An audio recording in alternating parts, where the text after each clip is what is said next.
Hey, welcome to the team. We're so glad you're here. In your new role, you're going to get your hands on one of the most powerful tools in business today.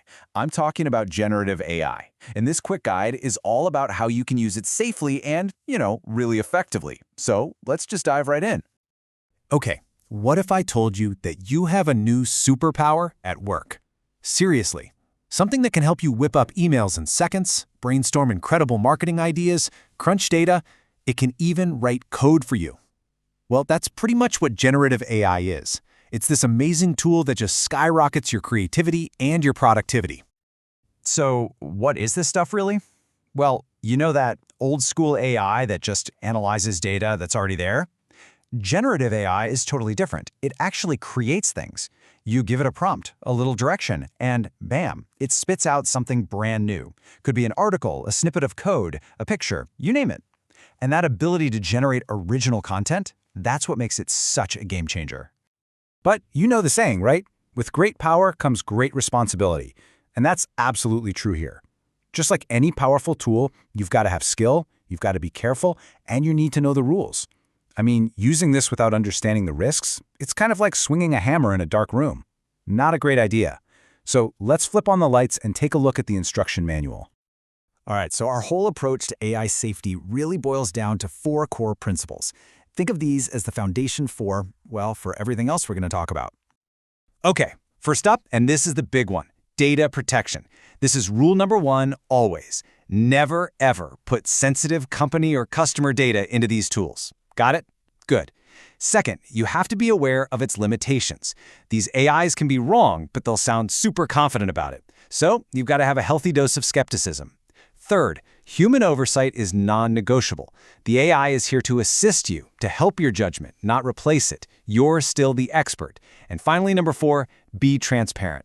Let people know when you're using AI in your work. Sticking to these 4 things is how we protect ourselves, our clients, and the whole company. Okay, so we've got the big principles. Now let's get into the nitty-gritty. How do those ideas translate into actual company policies? These are the official rules of the road you need to follow when you're using AI here. This table breaks it down really clearly. First, approved tools. Look, you can only use the AI tools that have been vetted and approved by the company. That's a huge security thing. Next, data classification. I'm going to say it again because it's that important. Never, ever input sensitive, confidential, or proprietary data. Then there's output verification. A real human, that means you or one of your teammates, has to review and sign off on anything the AI creates before we use it. And lastly, documentation. If you're using AI for a really critical task, you've got to document your prompts and how you verify the output. And really, it all comes down to this one simple idea: empower, don't replace. That's our whole philosophy here. We want you to use AI to make your work better, faster, more creative. It's a tool to boost your skills, not to take their place.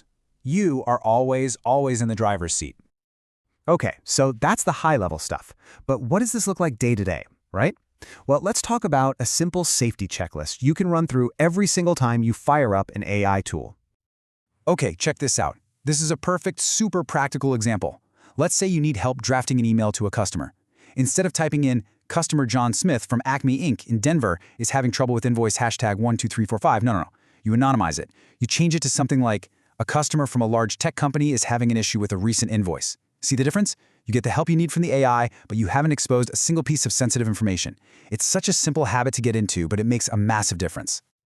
And the checklist doesn't stop there. Here are a few more really critical things. If an AI spits out a stat or a fact, you absolutely have to cross-reference it. Go find an authoritative source and make sure it's right. And this is a big one. Never, ever send AI-generated content outside the company until it's gone through the proper review workflow. Just don't do it. And finally, just remember that anything the AI creates for you, well, that's company data now. You've got to treat it with the same level of security you would any other important business document. So, I want to leave you with this question to think about. Your next prompt, is it going to be an asset or is it going to be a liability? Every single time you type something into that box, you're making a choice. And by following these principles, these rules of the road, you're making sure that AI is always a powerful asset for you and for the company, and never, ever a liability. The power is literally at your fingertips. Use it wisely.